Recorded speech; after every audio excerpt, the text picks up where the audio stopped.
देते हैं कंगना ने क्या कहा है आज, कंगना रनौत ने, और उसके बाद बिना नाम लिए राहुल गांधी ने क्या हमला। जब फार्मर्स लॉ प्रपोज हुए थे तो हम बहुत सारे लोगों ने जो है उनका समर्थन किया था, लेकिन बड़ी ही संवेदनशीलता से और सहानुभूति से हमारे माननीय प्रधानमंत्री जी ने वो लॉज जो थे वापस ले लिए थे। और ये हम सब कार्यकर्ताओं का कर्तव्य बनता है कि हम उनके शब्दों की गरिमा रखें। मुझे ये बात भी ध्यान रखनी होगी कि मैं अब एक कलाकार नहीं, भारतीय जनता पार्टी की कार्यकर्ता हूँ और मेरे ओपिनियंस अपने नहीं होने चाहिए, वो पार्टी का स्टैंड होना चाहिए। तो अगर मैंने अपने शब्दों से और अपनी सोच से किसी को डिसअपॉइंट किया है, मुझे खेद रहेगा। I take my words back. Thank you. BJP के जो लोग होते हैं ये आइडियाज को टेस्ट करते रहते हैं। ये किसी से कहते हैं कि आप ये आइडिया पब्लिक में रखिए और फिर रिएक्शन देखते हैं। यही हुआ है। उनके एक सांसद ने किसान कानून, जो काले कानून थे, उनको रिवाइव करने की बात की है। मोदी जी, आप क्लैरिफाई कीजिए, आप इसके खिलाफ हैं या आप फिर से बदमाशी कर रहे हैं? क्या वो किसान के कानून रिवाइव करेंगे या नहीं? और अगर करेंगे तो फिर मैं आपको गारंटी दे रहा हूं कि इंडिया गठबंधन पूरा इनके खिलाफ खड़ा हो जाएगा। 700 लोग शहीद हुए हैं, उनकी याद करनी है, उनकी रिस्पेक्ट करनी है। मोदी जी ने 2 मिनट मौन नहीं रखने दिया था, हम ये कभी नहीं भूलेंगे। ठीक है। मौजूद भारतीय जनता पार्टी के एक संवैधानिक पद की शपथ लेने वाले विधायक ने उस एक मिनट अंजना जी, अंजना जी, भारतीय जनता पार्टी के एक विधायक ने भारतीय जनता पार्टी की सांसद के कहने के बाद समर्थन किया। भाजपा की ये प्रवक्ता का स्टेटमेंट आने के बाद समर्थन किया नंद किशोर ने, जो लोनी से विधायक है। और मैं पूछना चाहता हूं प्रधानमंत्री जी विनम्रता से, क्या सबसे ज्यादा शहादत हरियाणा के किसानों की नहीं हो रही जम्मू कश्मीर में?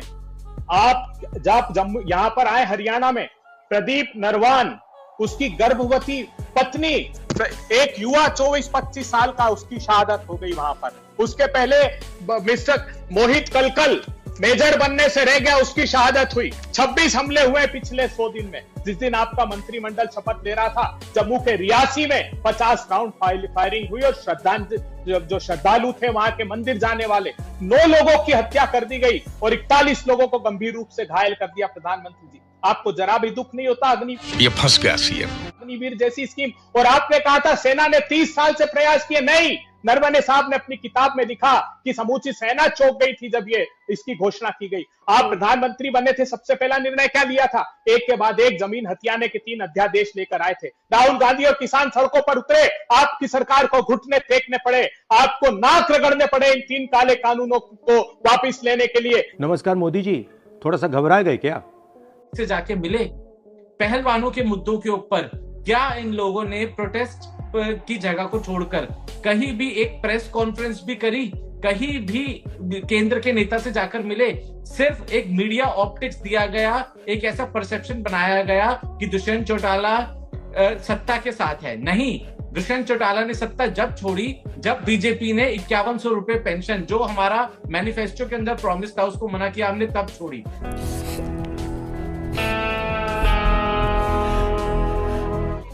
आत्मविश्वास से भरा हो हरियाणा के लोगों ने इतना आत्मविश्वास दे दिया कांग्रेस पार्टी को कि ये प्रश्न सिर्फ भारतीय जनता पार्टी से पूछना चाहिए कि क्यों मोदी जी जो एक राज्य में 40-40 रैलियां करते हैं, दूसरी बार हरियाणा आए और वो भी बेड़ा गर्क कर दिया हरियाणा का। मैं सिलसिलेवार जवाब देता हूँ। मेरे विद्वान साथी हैं भारतीय जनता पार्टी के प्रवक्ता, लेकिन शायद थोड़ा अध्ययन कम रह गया। डिसेंट्रलाइज्ड प्रिक्योरमेंट स्टेट्स होती है, ये जिम्मेदारी जो प्रिक्योरमेंट की होती है वो केंद्र सरकार की होती है। केरला प्रांत में 16 कमोडिटीज ऐसी हैं जिसको वो केंद्र सरकार के बावजूद सपोर्ट प्राइस की लिस्ट में डालकर रखते हैं, जिसमें वेजिटेबल्स होती है और पेरिशेबल गुड्स होते हैं। अब आपने मूंग की दाल का जिक्र, बड़ा अच्छी बात कहते हैं। देखिए भारतीय जनता पार्टी के प्रवक्ता अपने पैर पर कैसे कुल्हाड़ी मारते हैं। मैं तो तेरे को हरामी समझता था, तो राम निकला रे, देव मानुस। तो फिर कहिए ना केंद्रीय कृषि मंत्री शिवराज सिंह चौहान को कि अगर मूंग की दाल कम दाम में बिक रही है तो फिर मोदी जी 6400 करोड़ रुपए का प्रोविजन आपने रखा प्राइस डिफिशियंसी स्कीम। कि अगर देश में कोई भी फसल समर्थन मूल्य से कम दाम में बिकेगी तो केंद्र सरकार उन किसानों के खातों में सीधा पैसे डाल देगा। तो कहिए मोदी सरकार से कि उन खातों में सीधा पैसा डालें। 25,000 रुपए प्रति हेक्टेयर आपने इनपुट कॉस्ट बढ़ा दी खेती की, इसलिए किसान आत्महत्या करने के लिए मजबूर है। पूरे समूचे देश में आत्महत्या किसान कर रहा है क्योंकि आपने कीटनाशक पर, खाद पर, सब पर जीएसटी। और ये मैं नहीं कह रहा हूं, नरेंद्र सिंह तोमर जी ने parliamentary standing committee on agriculture को कहा कि 2017 से मोदी सरकार को लिख रहा हूं कि आप कृषि यंत्रों पर, ट्रैक्टर पार्ट्स पर जीएसटी हटाइए ताकि इनपुट कॉस्ट कम हो। रिकॉर्ड की बात है ये। सुधरो रे, अभी तो सुधर जाओ। क्या खरीदते हो आप? प्रिक्योरमेंट कितना करते हो? आपने गेहूं खरीदा है 17.59% प्रोडक्शन का, 187 लाख टन पैदा हुआ था, 17.15% आपने खरीदा।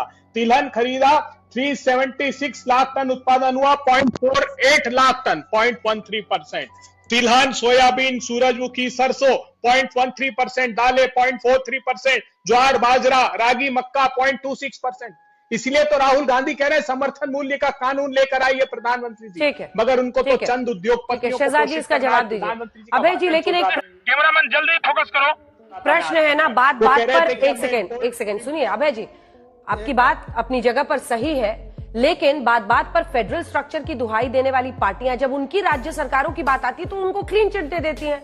अगर कर्नाटक में किसानों की आत्महत्या पर सवाल पूछा जाएगा तब भी अगर सारा का सारा रिस्पॉन्सिबिलिटी केंद्र का ही है, तो फिर सरकारों की, राज्य सरकारों की क्या जवाबदेही है? आप यूपी पर, एमपी पर, अब राजस्थान पर, राज्यों पर हमला करते हैं ना, राज्य सरकार की भी तो जवाबदेही बनेगी हर मुद्दे पर। नहीं सारुण के यहाँ कुछ तो गड़बड़ है, जरूर कोई ना कोई गड़बड़।